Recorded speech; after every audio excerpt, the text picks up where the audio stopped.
Hey guys, it's Jeff here at Kuroki. Our one short has got, for us at least, a good number of views covering insert selection, so I thought it'd be worth doing a little bit longer video following up to that and go into a bit more detail than what you're able to cram into a 1 to 3 minute short. We're going to go over insert codes, what the letters and numbers mean, different types of holders, and what you want to use where. Starting off with is the insert codes. This here is a CNMG 644. The important ones to remember are the first two letters. The first letter is your shape. So this is a C, it's a parallelogram. A T is a triangle. An S is a square. A D is a diamond. There's also a V, which is a pointier diamond. And an R is a round. The second letter refers to the relief angle. So an N is a zero relief angle. These are a negative rake holder. The insert itself isn't necessarily negative rake, but the holder that fits them is negative rake to give you a clearance angle. And these ones are also usually, but not always, double-sided. There are some roughing inserts that will have a heavy chip breaker on the top and just be flat on the bottom, but I've ran out of those and don't have any more to show you. The other one you'll commonly see is a C relief, which if I can get this in focus, has a bit of a taper on the bottom, and these sit flat in the holder. They're a neutral rake. There is also a P or positive rake, but I don't have any of them here. They're an older style of insert. They still have their place for some things, but you're not going to see them used very much anymore. They have a greater relief angle and actually sit pointing upwards in the holder. As to the numbers, the first number is the size. It's measured in what's called inscribed circle.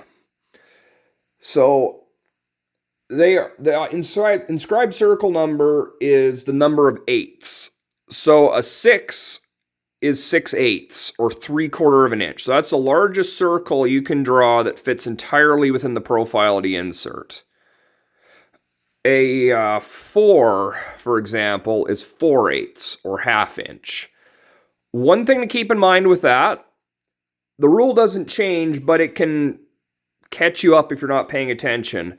A triangle fits a lot smaller circle than something that looks about the same size in a different shape. So this is an SNMG 432. This is a TNMG 332. So it's caught everyone up, including myself, over the years, where you're not paying attention and you end up ordering a pack of triangular inserts that's one size bigger than what you're looking for. And again, this is a 640, it's like a 643 or 644 SNMG, and this is a 542. And yeah, same kind of rough size, but the triangle is one number smaller. The second digit is your thickness in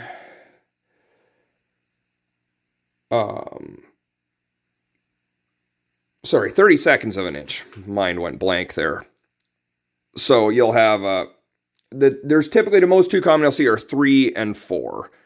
And you can see the difference in thickness there. The last number is your nose radius, and that is in 64ths of an inch. And these will range from, well, this is a DNMG 431, a 1/64th nose radius. And this is a CNMG 644 with a 4/64ths nose radius, or 16th inch. They do make larger than this. I have seen, at least in triangles, nose radius up to a number 8. I can't really see too much those would be good for, personally, but they obviously have a purpose since someone's making them. The other letters in the model code just refer to thickness and diameter tolerances and center hole and chip breaker.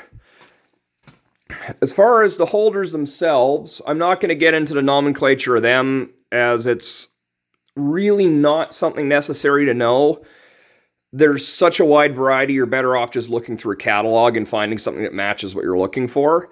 The one that is worth remembering is the first digit. They'll generally be either an M, a P, or a D, and that refers to the clamping style of the insert. The most common you'll see is an M. This is a multi-clamp, and this has a top clamp that tightens down and pinches on the insert, and a center screw that's on a cam, or on a taper rather, so as you tighten this in, it sucks the insert back in the pocket. These are secure, but they're kind of slow to change because you have 2 screws to mess with, and this little small screw here, if they get over torqued, they can be a real challenge to get out. These are the most common though. These are what you're going to find in stock most places and what you're going to find on the surplus market. The next style is a P. This is the only one we have actually. This is one we modified to use in a line boring machine. These are a pin only. This essentially has something like a seesaw inside. When you tighten this screw down, it cocks back and this pin hooks the insert back into the pocket. These can be nice, especially for boring work, because you don't have a top clamp getting in the way and creating clearance issues. The last style, common style anyways, is a D, and this is just a top clamp. These are nice because you only have 1 screw and they hold the insert very securely. If I'm buying new tooling and have a choice, this is my preference and what we usually try to buy. There's a couple other considerations as far as what you want to use when. If you need to get into a corner, for example, turning a 90 degree shoulder on a part, that limits your selection quite a bit. You can use the diamonds, you can use the triangles, you can use the C-shapes. You can't use, for example, a square because it is a 90 degree corner. You look at a tool for a C or a D, they have clearance in both directions. So you can reach into a corner and both turn and face with the same tool. In squares, you end up having 2 separate tools, one for facing, one for turning. And you also get into some other options such as a combined turning, facing, and chamfer tool, and a bi-directional tool. This one has the insert tilted down this way as well, so you can only cut on this edge. You can't cut on a backside.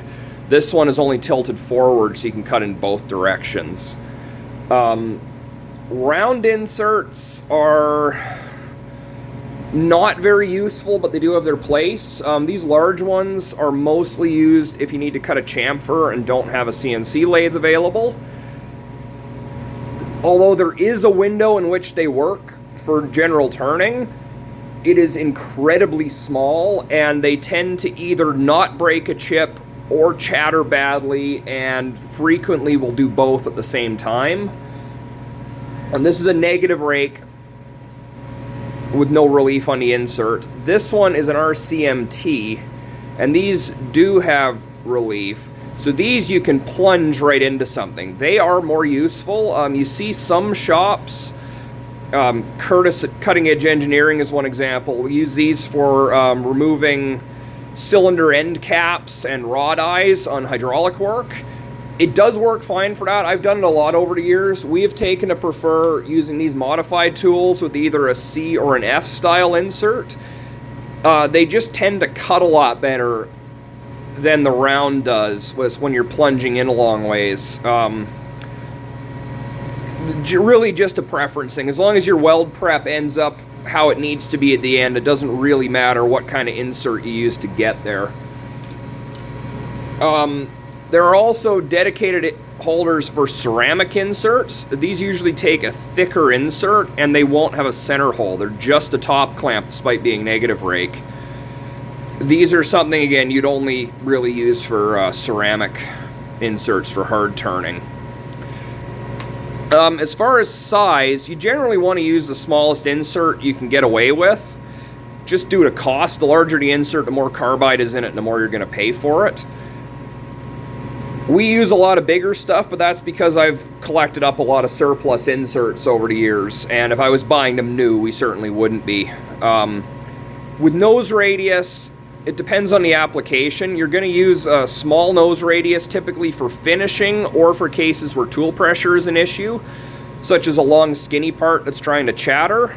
Larger nose radiuses, like a 3 or a 4, are good for roughing work. If you have a casting to rough down, if you have a part with heavy mill scale, if you have interrupted cuts, weld buildup, they give you a lot more robust corner. That's another place the larger sizes can be good. The thicker insert will also hold up better, giving more support under the cutting edge than a thinner insert for roughing work. Another thing here that's kind of neat, this is a face mill that uses CNMG, well, we have 432s in here, and it uses the odd corners that you don't use turning. They do make turning tools to use these. I haven't personally found them that useful. Generally, if you don't need a corner, you're going to use a square insert anyways. But these are nice because you can take inserts that you've already worn out in the lathe and then use them instead of buying face mill inserts. And for a shop like us that does a lot of turning and not that much milling, it works really well because we basically never have to buy milling inserts. There's also a difference in chip breakers. This is kind of getting out of the scope of this video. It's again something you're going to want to talk to a tooling rep or look at a catalog. This is a medium negative, a general purpose sort of insert. This is a finishing insert with a real positive geometry. So even though it sits in a negative rake holder, you have quite a positive rake on your cutting edge. So again, this is something where you'll use this for finishing cuts, reduce tool pressure. This will use for more general purpose work. There are also specific chip breakers and coatings for different materials, such as stainless steel, aluminum. Here's one example. This is an insert for, I believe these are marketed for aluminum. We actually had it for a plastic job. These ones, the way they're cut, they're a handed insert, so you can't run them in both directions. But they're mirror polish and almost a razor edge, and they work really well on materials like that. You can't use these on steel or anything. You just chip the edge right away. The other thing I'll touch on briefly is hard turning. I am planning to do a full video on this separately.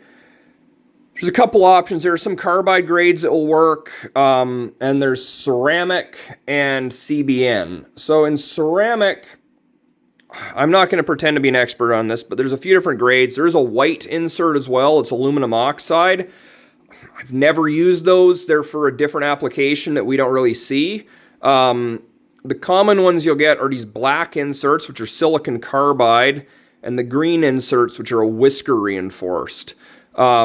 These particular ones, the black ones, are Kennametal. It's a discontinued K090 grade. The green ones are either WG300 from Greenleaf, or this is a Sumitomo grade that's an equivalent to the Greenleaf. You can get ceramic inserts that fit in a normal tool holder, which are good for occasional use. However, if you're using them heavily, the thicker inserts of a dedicated ceramic will hold up better. There's just more mass. They handle heat better. The edge is better supported. But you need dedicated holders for them and such. So it's a trade-off depending on how much you're using them. The other option for hard turning is cubic boron nitride, or CBN. These are a tip that's set into a carbide base. These work really well, but they are really expensive. Some of them from higher-end companies with chip breaker geometries can be upwards of $100 per insert. This is a Chinese one. They actually work okay for a lot of things. They do not perform as well as a Sandvik or Sumitomo or Kyocera, but they work, and at the price point they can be a decent option.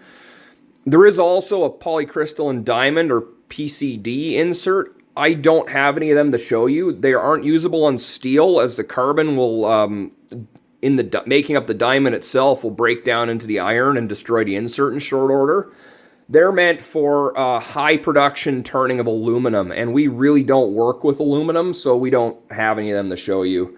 The cubic boron nitride is also used for some high production operations on cast iron. You'll see them in the automotive industry, something where you have thousands of parts to make, and if you can save 1 cent per part on, or millions of parts to make, I should say, and if you can save 1 cent per part in tooling costs, that adds up quite a bit. But basically, that's a kind of a general overview of what some of the different inserts are and where you'll use them. If anyone has any specific questions, please leave them in the comments, and if we get enough of them, I'll do a dedicated follow-up video just covering all the various viewer questions.